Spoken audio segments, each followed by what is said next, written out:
For over 20 years, historian Peter Bakker, a non-Aboriginal man, has been at the very forefront of researching and promoting the truth of Aboriginal and Torres Strait Islander military involvement in service of a country that for so long sought to remove them from history. He joins me on the program today to discuss his work and share some of the insights he's gained over the years. Peter, welcome back to the program. Thank you, Charles. Peter, let's just get a bit of an understanding of what got you involved in this. I know you were a history teacher at high school, but what sparked the interest in understanding and researching First Nations service for Australia? Well, in late 2006, a photograph of Private Reg Rawlings in the Warrnambool RSL hit me in the face as I entered into the foyer of that building. And having taught history for over 3 decades, I hadn't ever taught about Aboriginal involvement in Australia's wartime experiences. And so I made some inquiries and I found out that there was quite a rich heritage of Aboriginal involvement. But when I went to the Warrnambool Library, I only found one book on the history of Warrnambool that had one small paragraph mentioning one name. And I thought, this is wrong. Yeah. This is an injustice. And there's lots of interesting stories I'm coming across. And so working through both the Aboriginal and non-Aboriginal community, I started to find names that had been forgotten and thought this needs more research, and I've been hooked ever since. Was there much material that you were able to unearth to support your work, as in published material I'm talking about? Not then. 20 years ago, there was the flame starting to spread in terms of interest in Aboriginal involvement in all areas of life. That's also when, in 2007, was actually the first ceremony held by Sam Helin and Auntie Dot Peters to recognise Aboriginal military service. And I didn't know about that at the time. I was just doing my thing or just starting my thing.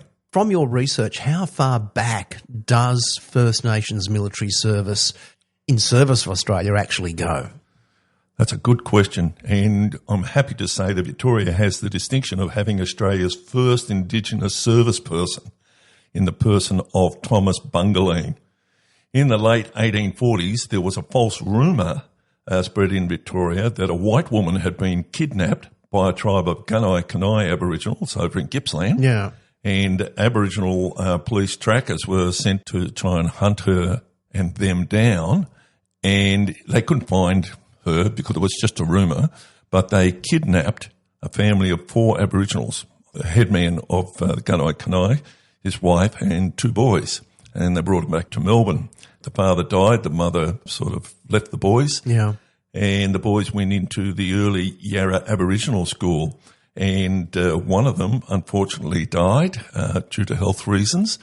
And Thomas Bungaleen, he grew to be quite an intelligent boy. He learnt English and he learnt arithmetic and so forth very well, but he was quite unruly.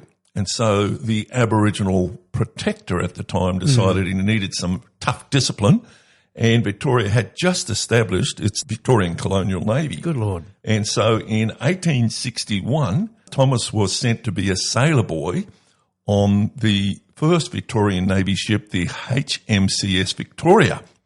And, of course, he had to live on the ship. Wasn't shore leave all the time in training. In those days, life was on the ship. And one of the adventures that he had was actually going up to the Gulf of Carpentaria on the ship, where they were looking for the Burke and Wills expedition, which was trying to travel from south to north. But it was a tragic expedition, and they were there to try and resupply it, but they were never seen. Anyway, Thomas underwent those 3 years of service with the Victorian Navy, and he was signed off at the end like all of the men. And in 1864, quite educated, now fairly disciplined, he became a well-respected draftsman in the mines department in Victoria and quite a reputable member of the community of Melbourne. Tragically, he died after a year and he's buried in the Melbourne Cemetery. So it was another 36 years until the Boer War that we have our next Victorian Aboriginal service person. How do you go about finding out all this information? You've already stipulated that when you started this research 20-odd years ago, there was very little published material out there. The amount of sleuthing, I would imagine, to find all this information and then get it out there to the broader community must be a mammoth task. Where do you go for the information?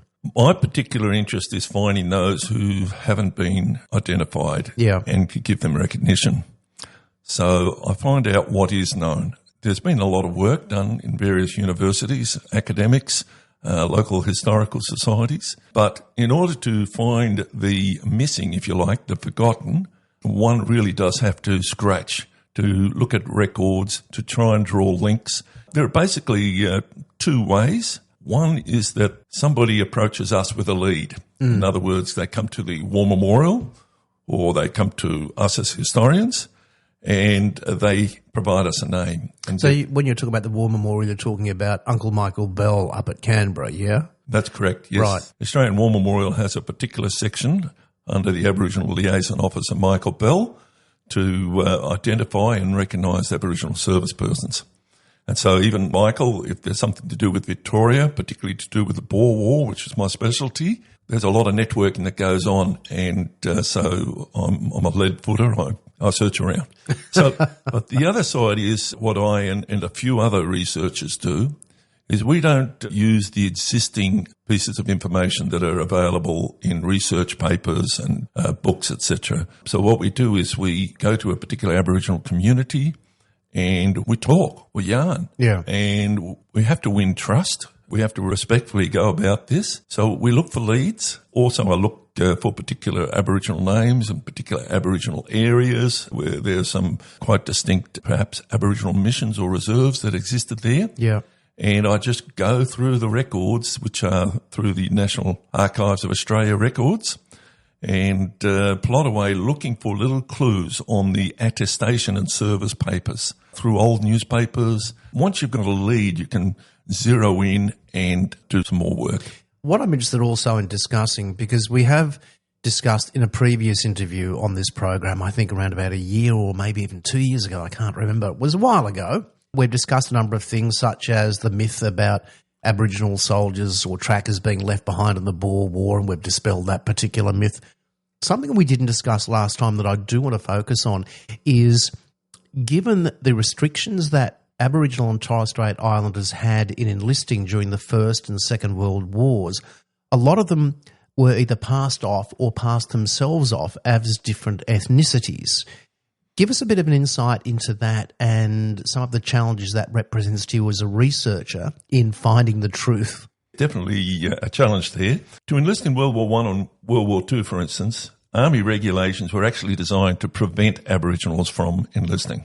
The 1903 and 1909 Defence Act stated, quote, Aborigines and half-caste are not to be enlisted. So it's pretty black and white. Many recruiters and medical officers, however, failed to know or to apply this regulations, and therefore hundreds of Aborigines enlisted. And it was not uncommon if an Aboriginal was rejected by a recruiter at one location to travel 20 miles down the road to another location and try to get in. And I've come across some who went to 4 or 5 locations before they were enlisted. In World War I, the situation with the troop numbers, restocking the numbers, because they were dropping off by mid-1916, our Prime Minister, Billy Hughes, introduced conscription acts or referendum. Both in 1916 and in May 1917, these conscription referendums failed. So he couldn't force people to join up. And so therefore they laxed the rules, and it came to that in 1917, a military order 200 that, quote, half-caste may be enlisted in the Australian Imperial Force providing that the examination officer are satisfied that one of the parents is of European origin. Oh, my God. And so this is sort of the regulations. But most Aboriginals had actually already managed to enlist prior to this regulation. And very few checks were actually made once the leniency of having some sort of European descent there, one of the parents. Few checks were actually made by the recruiting officers because they had to meet their quota. In your research, and I'm sure you would have seen letters, you would have heard anecdotal evidence, but we hear about trenches knowing no colour, and one can imagine that would be the truth. So from your research, was the experience of Aboriginal and Torres Strait Islander soldiers truly different from the discrimination that they faced at home prior to the war and tragically after the wars as well?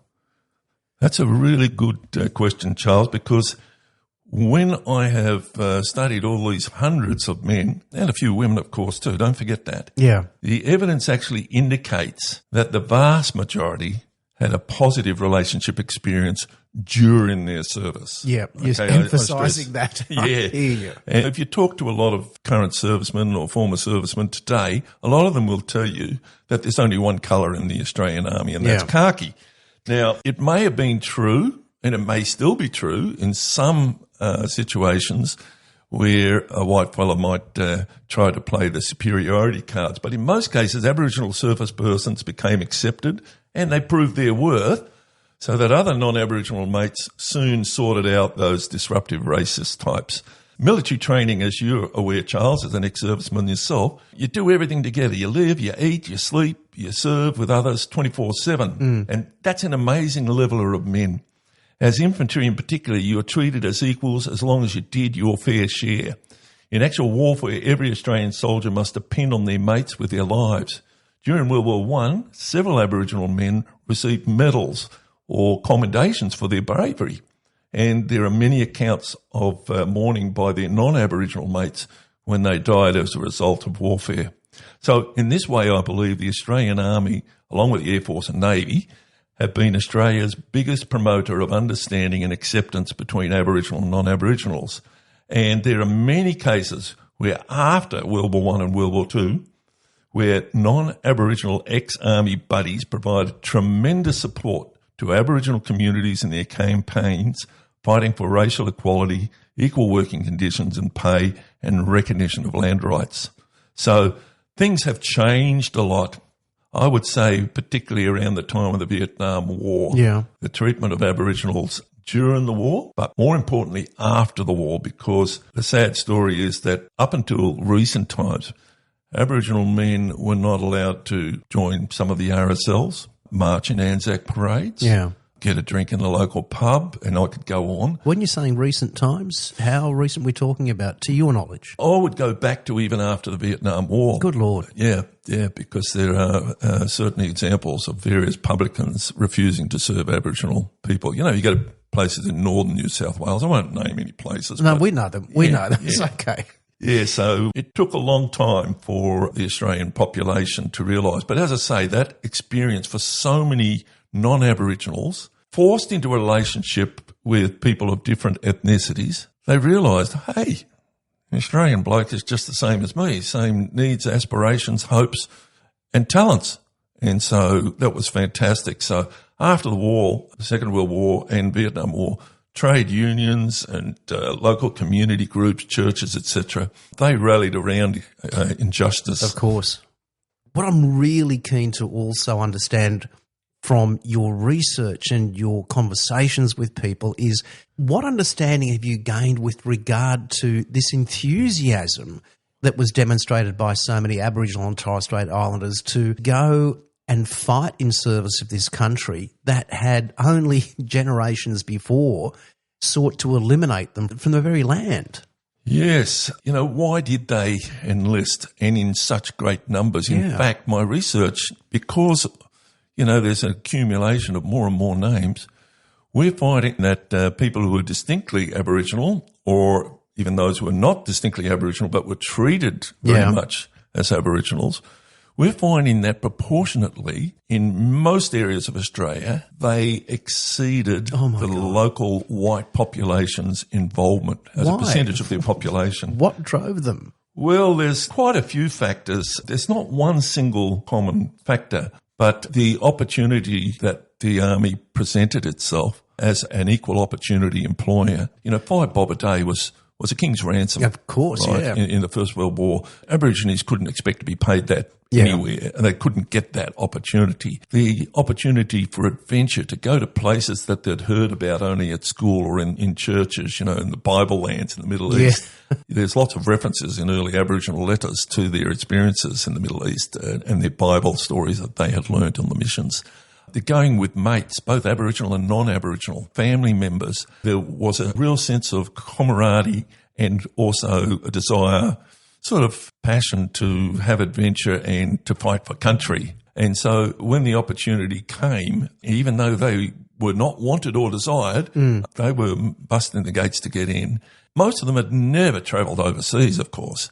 So here's an opportunity. You get paid, you get clothing, you get food, you get accommodation, and you get a uniform. You get bloody shot at too, by the way, but okay. That's true.